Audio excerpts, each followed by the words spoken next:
बिस्मिल्लाहिर्रहमानिर्रहीम। जमात हस्तम के तलबा तालिबात अस्सलामु अलैकुम। हमारा आज का दर्स है दर्स नंबर 10। तो अपनी किताब का सफ़ा नंबर 8 खोलें। जी, आज हम शेर नंबर 5 और 6 करेंगे। पहले पढ़ाई करते हैं। काफ़िले वाले भटक जाए ना मंजिल से कहीं, दूर तक राह दिखाने के लिए आप सल्लल्लाहु अलैहि वसल्लम आए। इनके मुश्किल अल्फाज के मतलब देख लें। काफ़िला, कारवां यानी कि लोगों का एक गिरोह जो एक सफ़र के लिए जा रहा हो। भटक जाना, रास्ता भूल जाना। मंजिल, पहुंचने की जगह, क़याम करने की जगह। राह दिखाना, इससे मुराद रास्ता बताना है, यानी कि रहनुमाई करना। ठीक है, आप तशरीह की तरफ आते हैं। काफ़िले वाले भटक जाए ना मंजिल से कहीं, दूर तक राह दिखाने के लिए आप सल्लल्लाहु अलैहि वसल्लम आए। शेर के पहले मिसरे में शायर सागर सिद्दीकी नबी पाक सल्लल्लाहु अलैहि वसल्लम की खिदमात बयान करते हुए बहैसियत एक रहनुमा, एक राहबर, उनकी ज़िम्मेदारी बयान करते हुए बयान करते हैं कि नबी पाक सल्लल्लाहु अलैहि वसल्लम ने इंसानियत को रहनुमाई अता की। इस शेर में वो एक मिसाल के ज़रिए नबी पाक सल्लल्लाहु अलैहि वसल्लम की शान अक़दस में मदह सराई फरमाते हुए कहते हैं कि जिस तरह एक काफ़िले का काम क्या होता है कि वो एक ख़ास मंजिल की तरफ सफ़र कर रहा होता है। उसमें लोगों का कुछ गिरोह होता है, यानी कि कारवां, जो मिलकर सफ़र के लिए जा रहा होता है। अब इस कारवां को अगर रहनुमा ना मिले तो हो सकता है कि ये कारवां अपना रास्ता भूल जाए, अपना रास्ता भटक जाए, अपनी मंजिल तक ना पहुँचे या गलत रास्ते पर निकल पड़े। ठीक है, तो ऐसे काफ़िले को एक रहनुमा और एक रहबर की ज़रूरत होती है जो अपनी क़यादत में उनको बहिफ़ाज़त उनके मंजिल तक पहुंचा सके।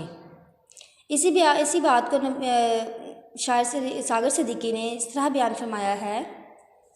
इस बात को शायर ने इस तरह बयान फरमाया है कि नबी पाक सल्लल्लाहु अलैहि वसल्लम भी इंसानियत के काफ़िले के लिए एक रहनुमा, एक रहबर बनकर आए। तमाम इंसान, दुनिया के तमाम इंसान अपनी ज़िंदगी का सफ़र जारी रखे हुए हैं और उनका ये सफ़र दुनिया से आखिरत की तरफ है। ठीक है, वो इनके वो दुनिया से आखिरत की तरफ जा रहे हैं। अपनी ज़िंदगी गुजारते गुजारते वो जो इस दुनिया में गुजारने लिखी है उसे गुजारने के बाद वो इस दुनिया से फ़ना हो जाएंगे और आखिरत में उन्हें अपने अमाल का हिसाब किताब देना होगा। तो नबी पाक सल्लल्लाहु अलैहि वसल्लम उस काफ़िले की रहनुमाई करने इस दुनिया में आए, यानी कि आप सल्लल्लाहु अलैहि वसल्लम के आने का मकसद ना सिर्फ दुनिया में इंसानों की रहनुमाई क़यादत करना था, बल्कि आप सल्लल्लाहु अलैहि वसल्लम ने उनको यूँ ऐसी तालीमात सिखाई कि वो आखिरत में भी अपनी मंजिल को पा सकें। ठीक है, यहाँ इस दुनिया में हर इंसान अपनी ज़िंदगी गुजारता है और इस ज़िंदगी को गुजारने के बाद उसने जैसे अमाल यहाँ पे किए होंगे उसके मुताबिक उसको उसका आखिरत में उसका बदला दिया जाएगा। तो तमाम मुसलमानों की मंजिल क्या है? आखिरत में मिलने वाला मुकाम। अब अगर वो यहाँ अच्छे अमाल करेंगे तो आखिरत में उनको उनकी मंजिल, वो अपनी ठीक मंजिल पर पहुँचेंगे, यानी कि उनको उनका इनाम अच्छा मिलेगा और वो क्या होगा? जन्नत।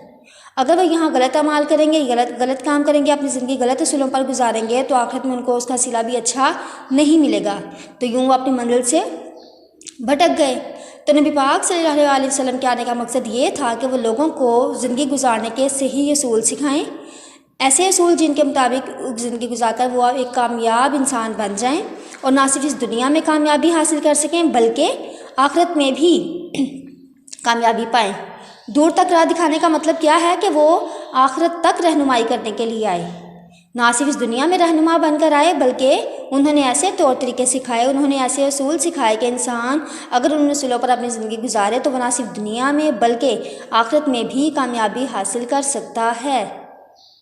ठीक है, तो यूँ नबी पाक सल्लल्लाहु अलैहि वसल्लम ने तमाम दुनिया के इंसानों को, यानी कि दुनिया से लेकर आखिरत तक उनकी मंजिल तक कामयाबी से और बहिफ़ाज़त पहुँचने का आसान वसीला बने। यूँ उनको उनकी मंजिल तक बहिफ़ाज़त और आसानी से पहुँचाया कि वो आसानी से रसूलों पर ज़िंदगी गुजार के अपनी मंजिल पा सकें। और वो मंजिल क्या है?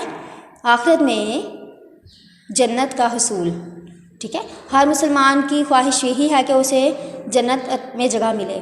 उसे जब आखिरत में उसके अमाल का हिसाब किताब हो तो वो अच्छे इंसानों में, अच्छे लोगों में शरीक होता हुआ उसको उसका इनाम भी अच्छा मिले, और वो अच्छा इनाम क्या होगा? जन्नत। तो नबी पाक सल्लल्लाहु अलैहि वसल्लम ने सिर्फ दुनिया में लोगों की रहनुमाई नहीं की, यहीं तक बात ख़त्म नहीं हुई, बल्कि उन्होंने आखिर तक यानी कि आखिरत में भी इंसानों की भलाई के लिए, इंसानों को कामयाब बनाने के लिए, उनकी मंजिल जन्नत तक पहुंचाने का उनकी ऐसी रहनुमाई की कि वो इन असूलों में, वो इस रहनुमाई में, इस क़ियादत में अपनी ज़िंदगी गुजार कर अपनी मंजिल को पा सके। चश्मे बेदार को अस्रार खुदाई बख्शे, सोने वालों को जगाने के लिए आप सल्लल्लाहु अलैहि वसल्लम आए। चश्मे बेदार से क्या मुराद है? जागती हुई आँख यानी कि बसीरत रखने वाली आँख, अक्ल शऊर रखने वाली आँख यानी कि अक्ल शऊर रखने वाले लोग, बसीरत रखने वाले लोग। अस्रार खुदाई, खुदाई का मतलब खुदाबंदी भी है, खुदा की शान भी है, कायनात भी है यानी कि दुनिया जहाँ। अस्रार सिर से बना है जिसका मतलब है राज। अस्रार खुदाई का मतलब हुआ कायनात के राज, अल्लाह ताला के राज बख्शे, अता किए। सोने वालों को जगाना, इसका मतलब है गफलत में पड़े हुओं को बेदार करना। ठीक है, तो इस शेर में शायद सागर सिद्दीकी कहना चाहते हैं कि नबी पाक सल्लल्लाहु अलैहि वसल्लम की तालीमात तमाम हर खास आम के लिए थी। इस शेर में शायद सागर सिद्दीकी कहते हैं कि नबी पाक सल्लल्लाहु अलैहि वसल्लम की तालीमात हर खास आम के लिए थी।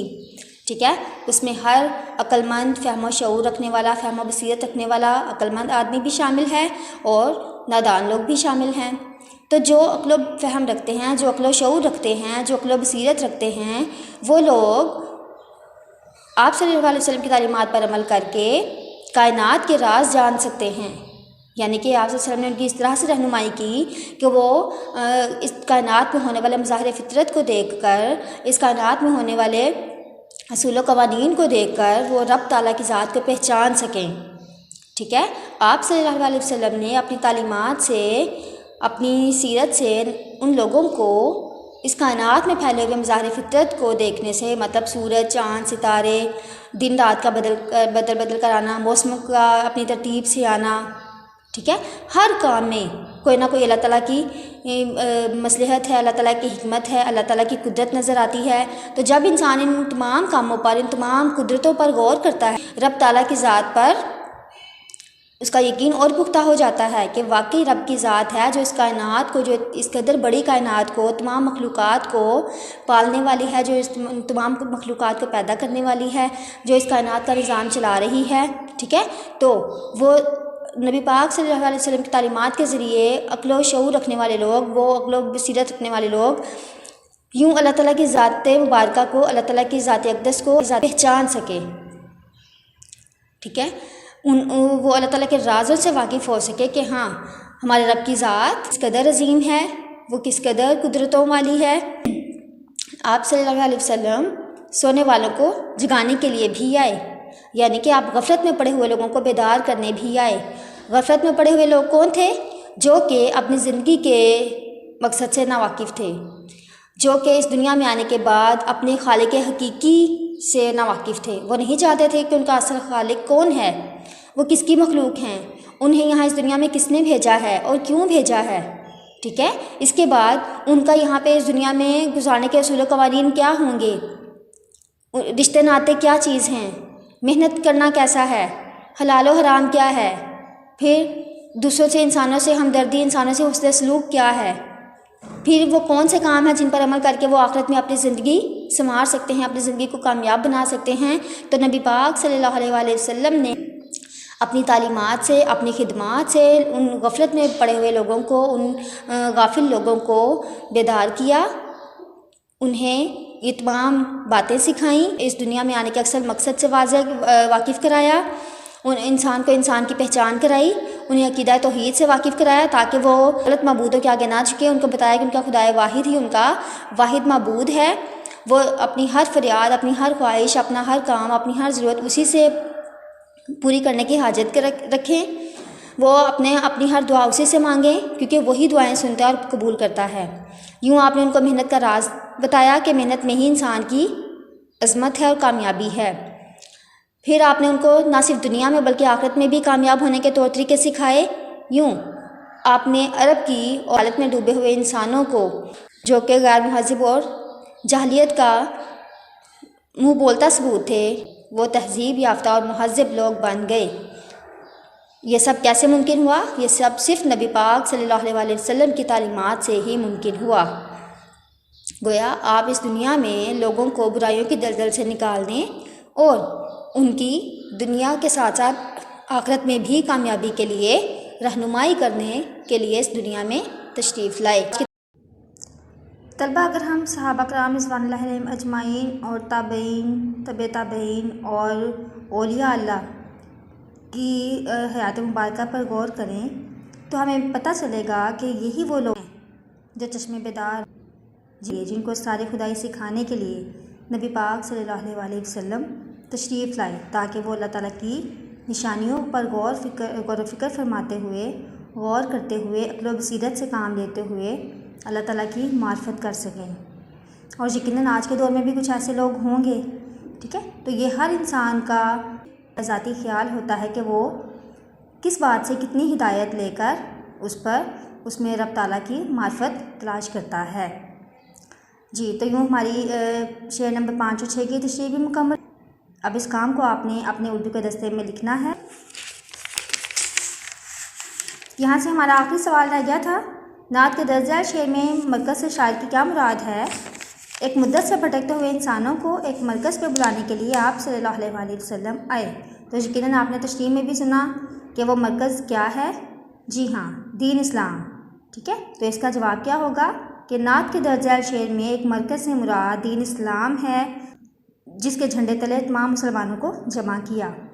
ये हमारा आज का दर्स मुकम्मल हुआ। अगले दर्स तक के लिए अल्लाह हाफिज़।